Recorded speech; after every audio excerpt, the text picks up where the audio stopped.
Good morning and thank you for joining us for State of Texas. I'm Josh Hinkle. Many Texans face the long road to recovery from damage caused by Hurricane Harvey, but some state leaders are already looking at ways to protect Texas from natural disasters in the future. Lieutenant Governor Dan Patrick announced a joint interim committee to study a coastal barrier system. That system could include a series of gates and barriers to prevent storm surge damage along the Texas coast. Patrick appointed Senator Larry Taylor of Friendswood and Senator Lois Colquitt of Brenham to the committee. Similar committees in the past led to studies and reports, but no real action. Texas House Speaker Joe Straus also called on committees to begin studying issues related to Hurricane Harvey. House members on the Public Education Committee will look at ways to keep disruptions caused by Harvey from having long-term negative effects on schools and students.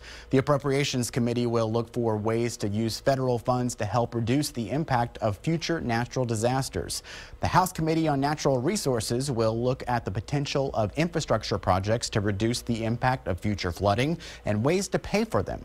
Governor Greg Abbott said he's been told by the White House and members of Congress that as many as 3 more federal aid packages for Harvey victims may pass before the end of the year. The governor says fast-tracked federal funding already paid more than $100 million to speed up work to remove debris. That is a demonstration to all other local entities across the state of Texas that we are there to assist you to get quick reimbursement or advance payment when appropriate for your needs as you begin the rebuilding process. That funding is welcome news for homeowners in Houston. Many neighborhoods there are still packed with piles of debris created when people cleared flood-damaged items from their homes. But as Jessica Willey found, moving that debris could take a lot longer than people want.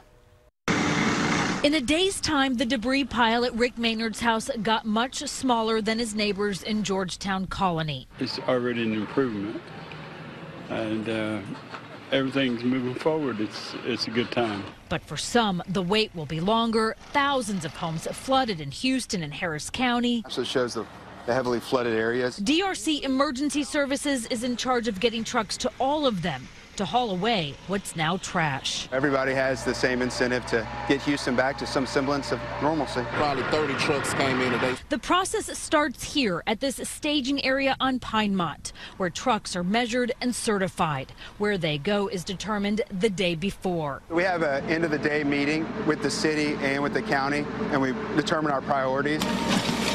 Georgetown Colony off West Little York was one of them today. This double-barrel self-loader spent at least a half an hour at this one home. Scoop after scoop, the truck wasn't big enough. They still had to make another trip. It's a much longer process than people think. You know, we wish we had a big old vacuum and just could suck it all up quickly.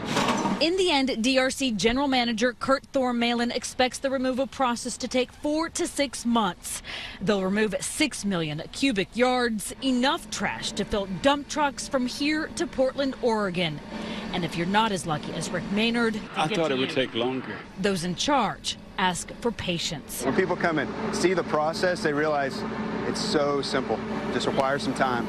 That was Jessica Willey reporting from Houston. Some of the people hit by Harvey just can't go home. In Port Arthur, FEMA is trying something different to give hundreds of people temporary housing. They plan to use floating barges as homes for up to 600 people. The barges will include laundry facilities, satellite TV, and 3 meals a day. But some people say they don't want to live on the water. But I'll say again, I'm not a fish, I'm not a crab, I'm not a shrimp. Because I don't know nothing about being on a boat. FEMA and the Texas Division of Emergency Management are working to provide other options for temporary housing, like mobile homes, trailers, and shelters. Students from Houston's Kingwood High School went back to school Monday, even though their campus is too damaged to reopen.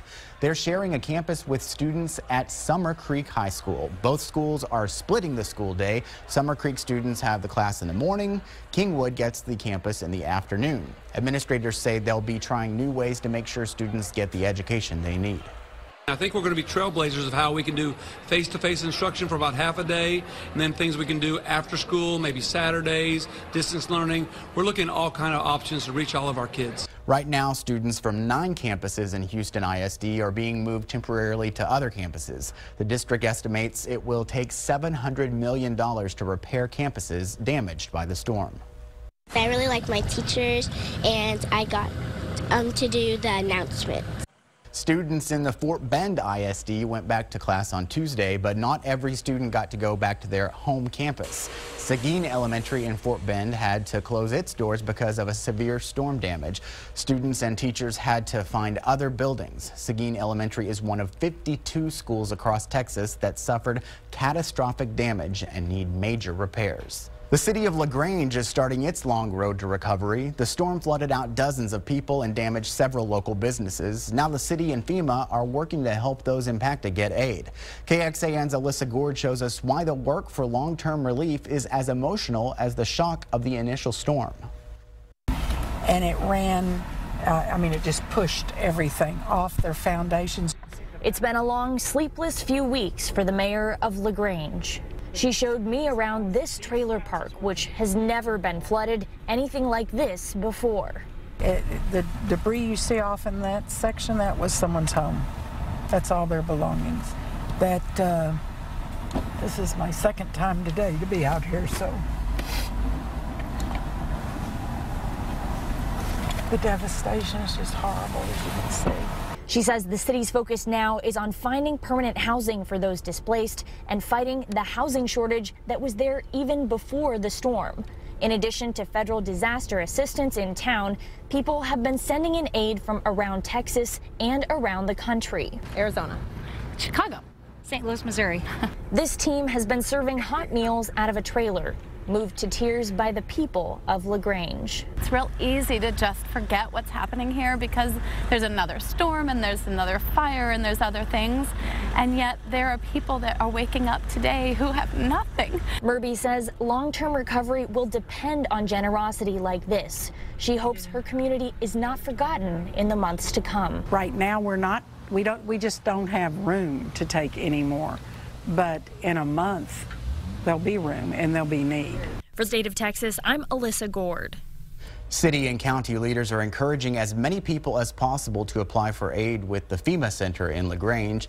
FEMA tells us there have been 482 applications for relief in Fayette County. The agency has approved almost $1.3 million for the county. That averages out to about $2,700 per application. That money can pay for things like rental assistance and repairs to homes and vehicles. Governor Abbott's commission to rebuild Texas is trying to make it easier for local officials to get the resources they need. The commission created a new website to compile the latest information for areas impacted by Harvey. The site's called rebuildtexas.today. Local leaders call it a step in the right direction. When you're trying to refer to different websites or refer to different information on how we can look at our public infrastructure and what's been damaged and what resources are available to the city, having it in one spot is great. Because all you have to do now is copy and paste a web link and say, hey, this is what we should all be looking at. Anytime that we can get the state working with us, as they do, quite nicely, but just continue that effort. It's a win-win for everybody all the way along the line. Texas A&M Chancellor John Sharp is leading the commission to rebuild Texas. Its focus is on restoring roads, bridges, schools, and government buildings in communities hit by Harvey. Facing the full force of Hurricane Harvey, we'll get perspective on the storm's impact from our own David Yeomans and look ahead to what lies ahead for Texas communities at risk for the next storm. I'm trying to get FEMA to help me a little bit. Homes underwater, cars flooded out. The damage from Harvey carries a hefty price tag. We'll look closer at the challenges for owners and insurers in Texas.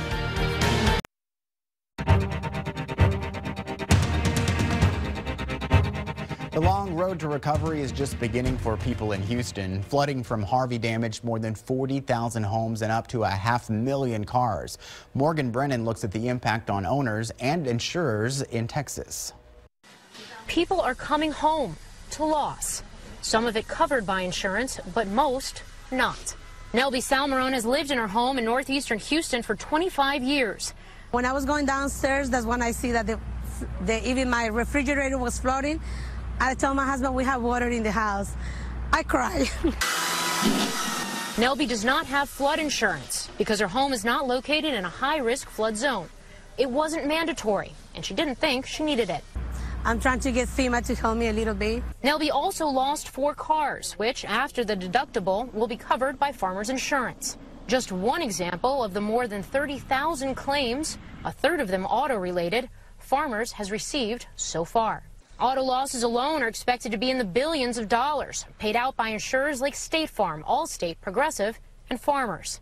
Houston is a community that relies a great deal on their vehicles, and we want to make sure that our customers are able to start the process of identifying and getting another vehicle as quickly as possible. It's still too early to know the full extent of the damage to homes and businesses, but analysts estimate 500,000 vehicles or more could be damaged, and not just personal ones. Clear Lake Infinity had nearly 4 feet of water flood dozens of brand new cars. I mean, us as a dealership lost around $8 million in inventory, and so we're trying to recover from that. While auto insurance policies cover flood damage, home insurance plans generally do not. As ruined furniture and debris stacks up and awaits removal, Nelby is getting to work. Contractors have already stripped the first floor and are busy making repairs. If she can wrangle the money, it will all be over in a month. We already cut the sheetrock, so we're already ahead of the game. That was Morgan Brennan reporting from Houston. Last week, the director of the National Flood Insurance Program told reporters that the federal program expects to pay $11 billion for flood damage caused by Hurricane Harvey. For perspective, the program paid around $14 billion after Hurricane Katrina and $8.4 billion for floods after Hurricane Sandy in 2012. As the recovery begins, some state leaders are already looking ahead to the next storm. We'll get some perspective on potential changes that could come to protect people at risk. And later, a flood of donations hits the Texas coast, but it's taking volunteers working on the fly to make sure the goods get to the people in need.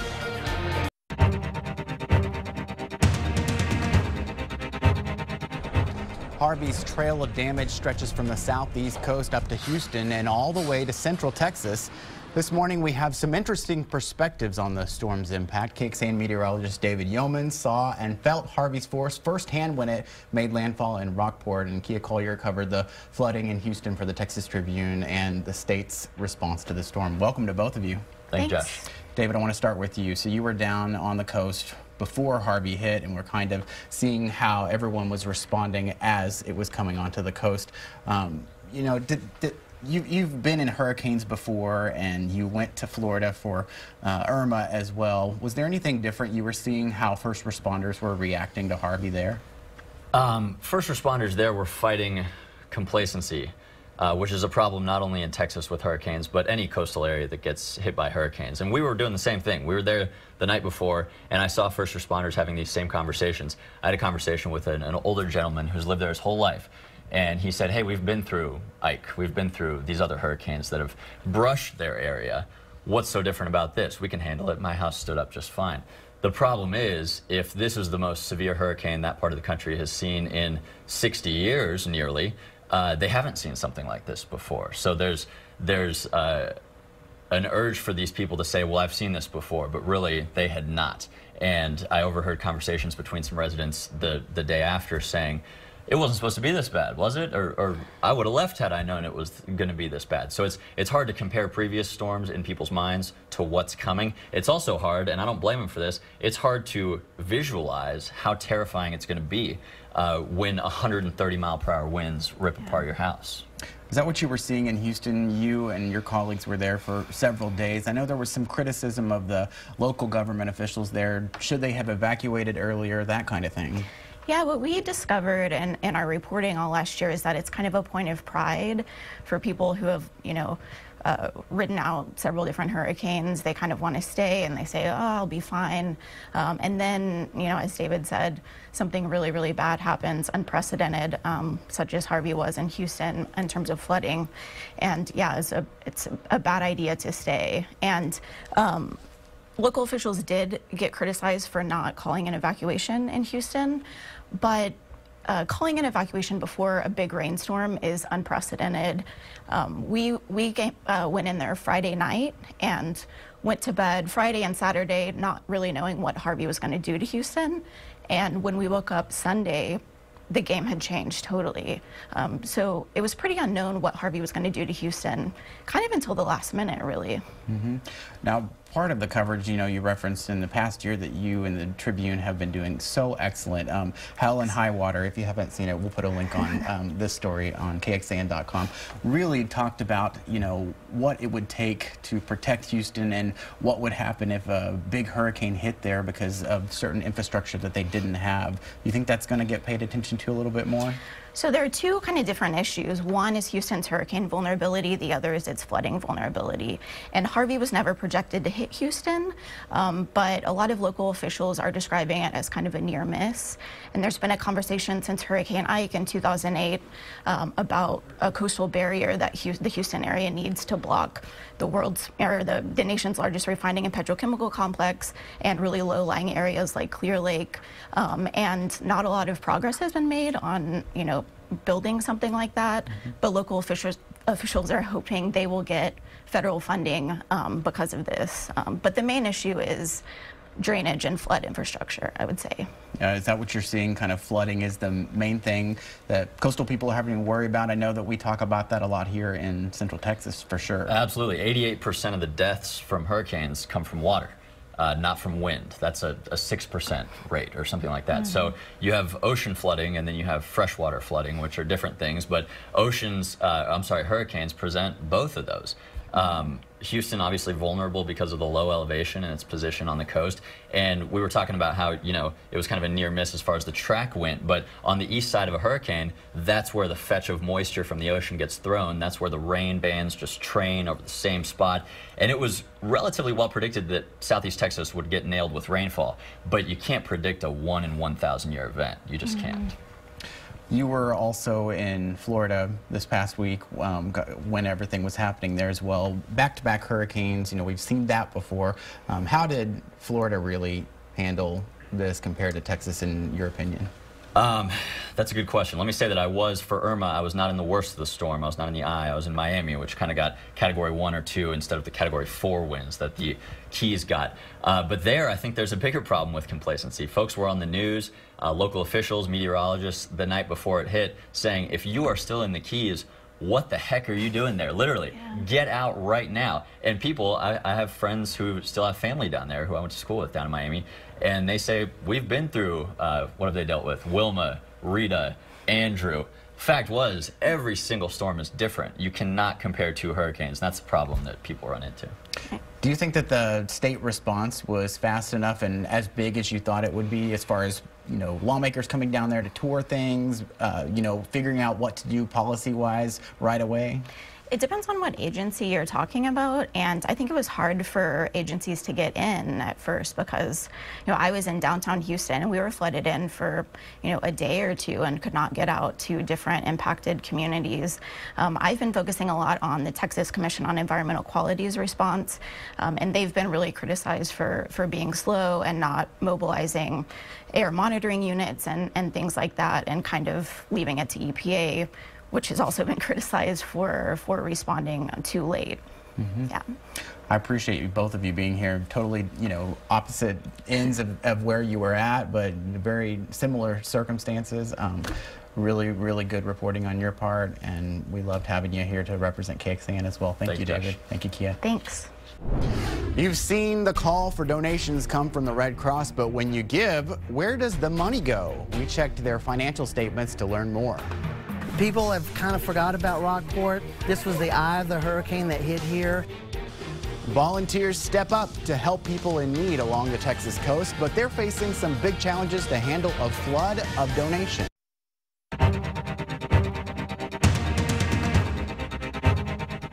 Your donations after Hurricane Harvey are already making a difference. Truckloads of supplies rolled in last week to areas where Harvey made landfall, but there's still a need for donations and volunteers. KXAN's Wes Rappaport went back to Rockport and met a man who's stepping up to make sure people in need get the donations you send. As you can see by this line of cars wrapped around the street, the donations are needed and greatly appreciated. As the recovery effort continues, folks are proving that the recovery efforts are Texas strong. The road to recovery won't be short in Rockport. Really, really rough. Some are cleaning, some are just staring in disbelief. Lingering piles on the streets, reminders of what was lost. But help is here, thanks to Texans everywhere. There was a need here, a crazy need for someone to step up. Bill Thomas visits the coast often and wanted to lend a hand. I have 18-wheelers lined up in the back. We're unloading with product. These are all baskets of food, cleaning supplies. A drive-through service of sorts, thanks to volunteers. People have stepped up. I have no idea who they are. I don't know that I could ever thank them all enough. Donations from across the country pouring in. We had a truck this morning from Michigan. We had a bobtail yesterday from Phoenix. Including this truckload of bedding from Comanche, Texas. 191 mattresses and 180 pillows. So within 4 days, everyone in our community, our company, we had people from out of state had donated close to $10,000. Good thing we have now a new one. So we're very grateful for that too. This gentleman here is awesome. Oh my gosh. We appreciate all the generosity tremendously from the bottom of our hearts. We will survive. We will be back. We are strong. Wes Rappaport for State of Texas. People recovering from Harvey still need help, and the same goes for folks who just faced Hurricane Irma. You can help, and we've made it easy for you to give. Just head to KXAN.com and look for this Red Cross banner, then click to make a donation. You may have come across criticism of the Red Cross on social media about how the organization spends donations. We took a closer look at the audited financial statements for the Red Cross and their tax returns posted online. Here are a few key takeaways. The Red Cross does not track fundraising and expenses for specific disasters because it responds to about 64,000 a year. That includes everything from house fires in Central Texas to hurricanes in Florida. Last year, about 90% of total spending went to humanitarian services and programs. The other 10% was used for fundraising, management, and general expenses. The Red Cross is also accredited by the Better Business Bureau's Wise Giving Alliance.